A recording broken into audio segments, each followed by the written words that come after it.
കാനനമേട്ടിലെ പൊന്നു പതിഞ്ഞൊരു ശ്രീവാഴും വീട്, കന്നിയയ്യപ്പന്റെ കുഞ്ഞു മനസ്സിലെ ഓങ്കാരക്കനവ്. നാമം ജപിക്കുമെൻ ആത്മാവിലായിരം കർപ്പൂരത്തെളിവ്, നാദവേദങ്ങളൻ നാവിൽ തുളുമ്പുന്നതയ്യാനിൻ കനവ്.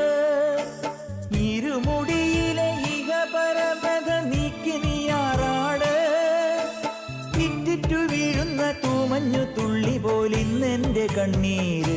അയ്യപ്പൻ തേനൂലും തണ്ണീര്. പാലഴിച്ചേലോടെ പായും പമ്പി നിന്നെ പൂണൂലായി പൊന്നയ്യൻ ചാർത്തുന്നുണ്ടേ. പുണ്യാഹം പെയ്യുന്നുണ്ടേ പൂങ്കാവിൽ പണ്ടേ ഞാൻ കൂടെയുണ്ടേ. പാങ്ങില്ല പാവങ്ങൾ 18-ാം പടിയേറി കാണിപ്പൊന്നാകുന്നുണ്ടേ. പാപങ്ങൾ പുണ്യങ്ങളാകും